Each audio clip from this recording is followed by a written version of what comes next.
मित्रांनो, लाडकी बहीण योजनेचा 13वा हप्ता कधी येणार याची तुम्हालाही उत्सुकता असेलच. पण थांबा, या व्हिडिओमध्ये तुम्हाला फक्त तारीख नाही तर सरकारचे नवीन नियम, रद्द झालेले अर्ज आणि महिलांची मोठी नाराजीसुद्धा कळणार आहे. हा व्हिडिओ शेवटपर्यंत नक्की बघा, कारण शेवटी हा एक खास अपडेट जो कुठेही दिला गेलेला नाही. तर लाईक करा, सबस्क्राईब करा आणि व्हिडिओ शेवटपर्यंत पाहायला विसरू नका. आता जुलै महिन्याचा म्हणजेच 13वा हप्ता अजूनही मिळालेला नाही आणि महिलांची उत्सुकता वाढली आहे. या योजनेचा आता 1 वर्ष पूर्ण झाले आहे, पण अजूनही काहींना 12वाचाही हप्ता मिळाला नाही.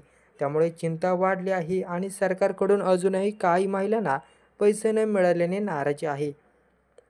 सरकारने नवीन नोंदणी सध्या तात्पुरती बंद केली आहे आणि सर्वात मोठा धक्का म्हणजे राज्यभरात 80,000पेक्षा जास्त अर्ज रद्द करण्यात आलेत.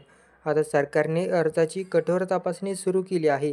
जर कुटुंबाचे वार्षिक उत्पन्न जास्त असेल, 4 चाकी वाहन असेल किंवा कुटुंबात सरकारी नोकरीत कुणी असेल, तर अर्ज सरळ रद्द होत आहेत.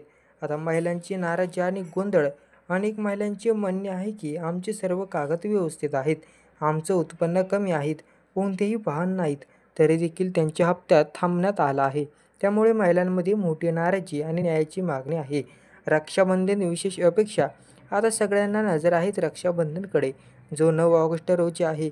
मागील वर्षीप्रमाणेच महिलांना वाटतं की जुलै-ऑगस्ट 2 हप्ते एकत्र मिळतील, पण 29 जुलै नागपंचमीला हप्ता मिळण्याची शक्यता कमी आहे.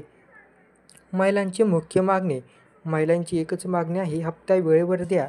सरकारने वचन पाळावं आणि स्पष्ट माहिती द्यावी.